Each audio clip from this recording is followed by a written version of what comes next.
السلام علیکم ناظرین، آج میں اذان سن کر تکبیر کا انتظار گھر میں کرتے رہنا بیان کر رہا ہوں۔ ہم سے ابو الایمان نے بیان کیا، کہا ہم سے شعیب نے خبر دی، انہوں نے زہری سے، انہوں نے کہا مجھ سے عروہ بن زبیر نے بیان کیا کہ حضرت عائشہ رضی اللہ عنہ نے کہا، حضرت صلی اللہ علیہ وسلم جب مؤذن صبح کی دوسری اذان دے کر چپ ہو رہتا، اٹھتے اور فرض سے پہلے 2 رکعت سنت کی ہلکی پھلکی ادا کرتے، پھر صادق کے روشن ہو جانے کے بعد بھی دائیں کروٹ پر لیٹ رہتے، یہاں تک کہ مؤذن تکبیر کہنے کے لیے آپ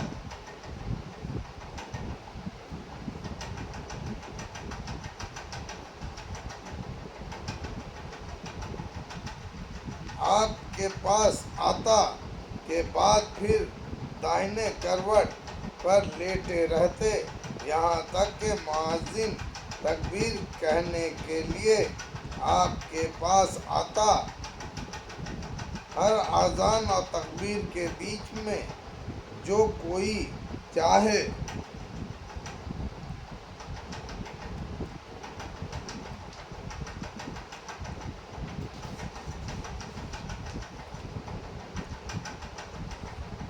ہم سے عبداللہ بن یزید مکی نے بیان کیا، کہا ہم سے قمص بن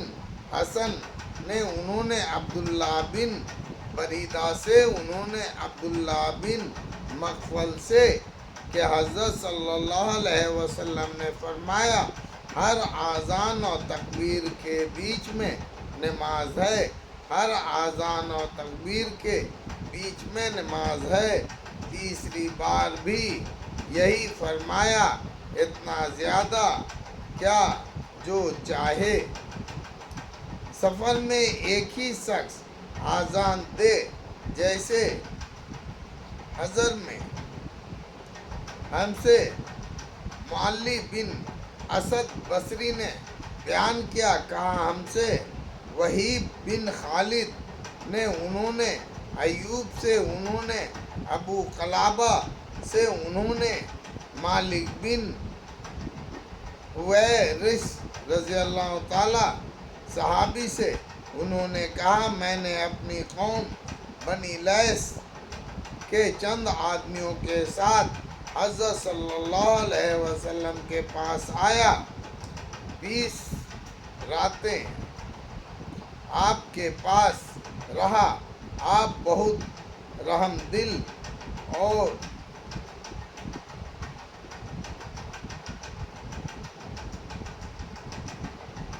ملنسار تھے۔ جب آپ نے دیکھا ہم کو اپنے گھر جانے کا شوق ہے تو فرمایا، اب تم لوٹ جاؤ، اپنی قوم میں رہو، ان کو دین کی باتیں سکھلاؤ اور سفر میں نماز پڑھتے رہنا، جب نماز کا وقت آئے تو تم میں سے ایک شخص اذان دے اور جو بڑا ہو وہ امامت کرے، اگر کئی مسافر ہوں تو نماز کے لیے اذان دیں اور تکبیر بھی کہیں، اور عرفات اور مزدلف میں بھی ایسا ہی کریں، اور جب سردی یا بارش کی رات ہو تو مؤذن یوں پکارے، اپنے اپنے ٹھکانوں میں نماز پڑھ لو۔ ہم سے مسلم بن ابراہیم نے بیان کیا، کہا ہم سے شعیب نے، انہوں نے مہاجرہ ابو الحسن سے، انہوں نے زید بن وہب سے، انہوں نے ابو ذر غفاری سے، انہوں نے کہا ہم ایک سفر میں حضرت صلی اللہ علیہ وسلم کے ساتھ تھے۔ مؤذن نے ظہر کی اذان دینا چاہی، آپ نے فرمایا ٹھنڈا ہونے دے۔ پھر اس نے اذان دینا چاہی، آپ نے یہی فرمایا۔ پھر اس نے اذان دینا چاہی، آپ نے یہی فرمایا، یہاں تک کہ سایہ ٹیلوں کے برابر ہو گیا۔ اس کے بعد آپ صلی اللہ علیہ وسلم نے فرمایا، دیکھو گرمی کی شدت دوزخ کی بات سے ہوتی ہے۔ ہم سے محمد بن یوسف فریابی نے بیان کیا، کہا ہم سے سفیان ثوری نے، انہوں نے خالد خداد سے، انہوں نے ابو قلابہ عبداللہ بن زید سے، انہوں نے مالک بن ویرس سے، انہوں نے کہا دو شخص خود مالک اور ایک دن رفیق حضرت صلی اللہ علیہ وسلم کے پاس آئے اور سفر کرنا چاہتے تھے۔ آپ نے فرمایا، دیکھو جب تم سفر کے لیے نکلو تو راستے میں اذان دینا، پھر اقامت کہنا، پھر تم دونوں میں وہ امامت کرے جو عمر میں بڑا ہو۔ ہم سے محمد بن مسنہ نے بیان کیا، کہا ہم سے عبد الوہاب نے، کہا ہم سے ایوب سختیانی نے، انہوں نے ابو قلابہ سے کہا ہم سے ملک بن حریث نے بیان کیا، کہا ہم سے حضرت صلی اللہ علیہ وسلم کے پاس اپنے مالک سے آئے، ہم جوان، ہم جو ان کے پیچھے بیٹھے قریب قریب ایک ہی عمر کے تھے، جو 20 راتیں آپ کے پاس رہے، اور آپ بہت رحم دل ملنسار تھے۔ جب آپ یہ سمجھے کہ ہم اپنے گھر جانا چاہتے ہیں یا ہم کو اپنے گھر جانے کا شوق ہے، تو آپ صلی اللہ علیہ وسلم نے پوچھا، ہم وطن میں اپنے کن کن عزیزوں کو چھوڑ کر آئے ہیں؟ ہم نے بیان کیا۔ آپ صلی اللہ علیہ وسلم نے فرمایا، اچھا اب اپنے گھر والوں کے پاس لوٹ جاؤ، انہی میں رہو اور ان کو دین کی باتیں سکھاؤ۔ اور یہ حکم دو۔ مالک نے کئی باتیں بیان کیے، لیکن ایوب نے کہا کہ ابو قلابہ نے یوں کہا، وہ باتیں مجھ کو یاد ہیں، یا یوں کہا مجھ کو یاد نہیں، اور فرمایا کہ جیسے تم نے مجھ کو نماز پڑھتے دیکھا، اسی طرح نماز پڑھتے رہو، اور جب نماز کا وقت آئے تو تم میں سے ایک اذان دے، اور جو بڑا ہو وہ امامت کرے۔ ہم سے مسدد بن مسرحد نے بیان کیا، کہا ہم سے یحییٰ بن سعید قطان نے، انہوں نے عبداللہ بن عمر عمری سے، انہوں نے کہا مجھ سے نافع نے بیان کیا کہ عبداللہ بن عمر نے ایک سردی کی رات میں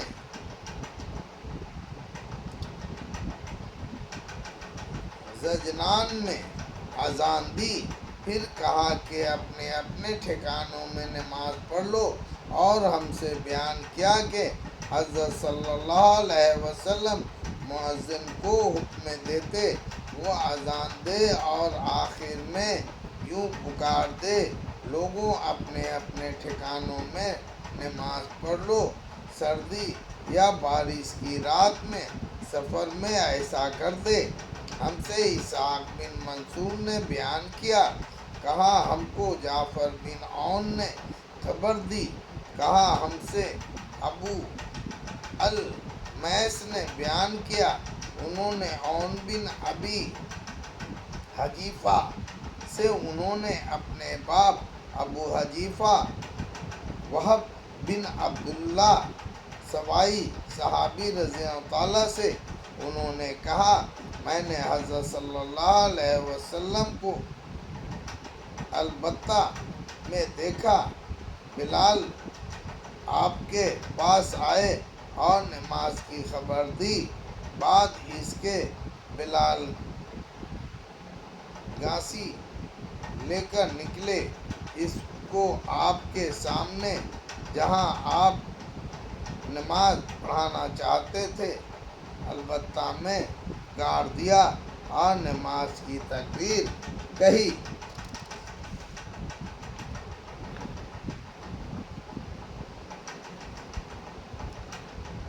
کیا مؤذن اذان میں اپنا منہ ادھر ادھر داہنے بائیں پھرائے اور کیا اذان میں ادھر ادھر دیکھ سکتا ہے؟ اور بلال رضی اللہ تعالیٰ سے روایت ہے کہ انہوں نے اذان میں اپنی دونوں انگلیاں دونوں کانوں میں ڈالیں، اور عبداللہ بن عمر رضی اللہ تعالیٰ کو اذان میں کانوں میں انگلیاں نہیں ڈالتے تھے، اور ابراہیم نخعی نے کہا بے وضو اذان دینے میں کوئی قباحت نہیں، اور عطا نے کہا اذان میں وضو ضرور ہے اور سنت ہے، اور حضرت عائشہ رضی اللہ تعالیٰ نے کہا کہ حضرت صلی اللہ علیہ وسلم سب وقتوں میں اللہ کی یاد کیا کرتے۔ ہم سے محمد بن یوسف فریابی نے بیان کیا، کہا ہم سے سفیان ثوری نے، انہوں نے عون بن ابی حجیفہ رضی اللہ تعالیٰ سے، انہوں نے اپنے باپ ابو حجیفہ سے، انہوں نے بلال رضی اللہ تعالیٰ کو اذان دیتے دیکھا، وہ کہتے ہیں میں بھی ان کے منہ کے ساتھ ادھر ادھر اذان میں منہ پھیرنے لگا۔ اللہ اکبر۔